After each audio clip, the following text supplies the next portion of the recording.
बंगाल में पिछले बार चुनाव हमारे पास सामने है। मोदी बहुत पॉपुलर नेता थे, बड़े ज़बरदस्त नेता थे, लेकिन जैसे ही उन्होंने दीदी ओ दीदी का नारा दिया, बंगाल में पूरी हवा बदल गई। और ये गलती भाजपा की तरफ से निश्चित तौर पर होगी कहीं ना कहीं, कि वो भाषण देते समय या उनके बड़े नेता जब आएंगे, तो बीजेपी का पूरा चुनाव केंद्रीय नेतृत्व पे होता है, बीजेपी का चुनाव स्थानीय नेतृत्व में नहीं होता।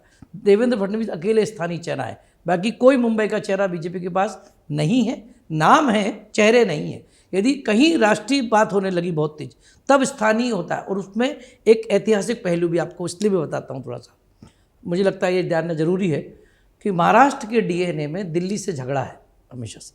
मराठियों को लगता है, या मराठी इतिहास को लगता है कि जब जब दिल्ली ने महाराष्ट्र के साथ किया है, तो महाराष्ट्र के साथ धोखा ही मिला है। और ये ऐतिहासिक तौर पर है, मतलब ये तो इतिहास में दर्ज है, इसकी कोई चर्चा भी नहीं करता कि शायद मराठे ही इकलौते व्यक्ति थे मुगलों के बाद जिन्होंने 15 दिन तक दिल्ली को कब्जा करके रखा था, लेकिन इतिहास में इसकी चर्चा नहीं होती। मराठे हारे पानीपत का चुनाव, लेकिन दिल्ली पे उनका कब्जा था, इसका इतिहास में कहीं उल्लेख भी नहीं और चर्चा भी नहीं होती।